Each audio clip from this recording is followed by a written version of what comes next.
À la une donc, de cette édition, c'est le président égyptien Abdel Fattah al-Sisi qui a déclaré que le nouveau canal de Suez avait contribué à l'augmentation de revenus de cette importante voie maritime.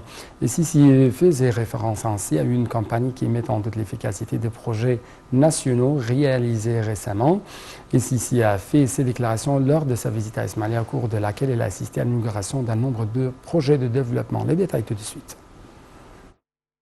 Le président Abdel Fattah el-Sisi a effectué ce matin une visite à Ismaïlia où il a inauguré le village olympique de l'autorité du canal de Suez, conçu selon les spécifications internationales.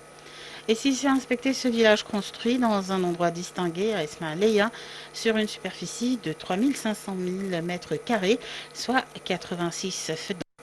Le village olympique de l'autorité du canal renferme un stade international, une salle couverte, un complexe de piscine, un stade de hockey et des stades de jeux collectifs. Le village abrite également une mosquée, 2 pistes d'atterrissage d'avions et des parkings. Le chef de l'État a aussi assisté à la mise en service de 16 unités maritimes de différents genres qui doivent transporter les pierres de Ataka vers le canal de Suez. Et Sisi a passé en revue également le développement en cours du secteur sud du canal de Suez. Le président Sisi a déclaré que le nouveau canal de Suez avait contribué à l'augmentation du revenu de cette importante voie maritime. Et Sisi faisait référence ainsi à une campagne qui met en doute l'efficacité des projets réalisés récemment. Le chef de l'État a appelé les différents appareils à faire face à de telles campagnes. Il a indiqué que le canal de Suez avait réalisé des revenus en dépit de la récession dont souffre le monde. Le président a souligné que les nouveaux projets du canal sont financés par les revenus du canal de Suez.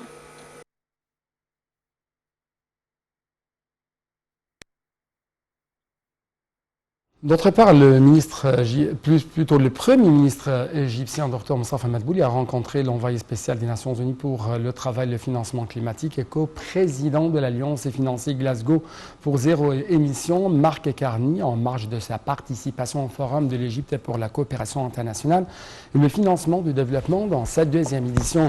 Le Premier ministre a souligné que l'Égypte cherchait à accélérer les efforts internationaux d'action climatique en s'efforçant de réduire les émissions et d'augmenter les flux de financement ainsi que les investissements dans les projets relatifs au climat.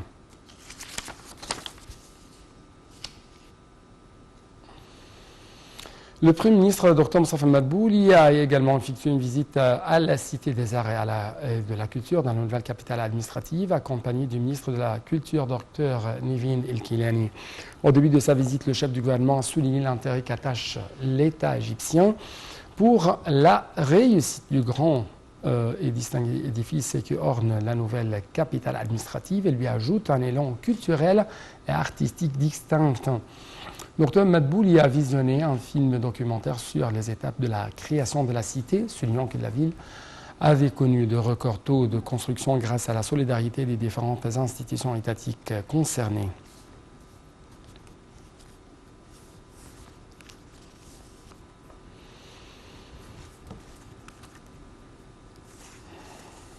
Quant aux indices de la Bourse du Caire, ils ont collectivement haussé lors des échanges d'aujourd'hui, soutenus par des opérations d'achat de la part des investisseurs égyptiens et des institutions arabes et étrangères. L'indice principal EGX30 a haussé de 0,03% au niveau de 10 264 points et les indices secondaires EGX70 et EGX100 ont respectivement haussé de 0,6% et 0,7%.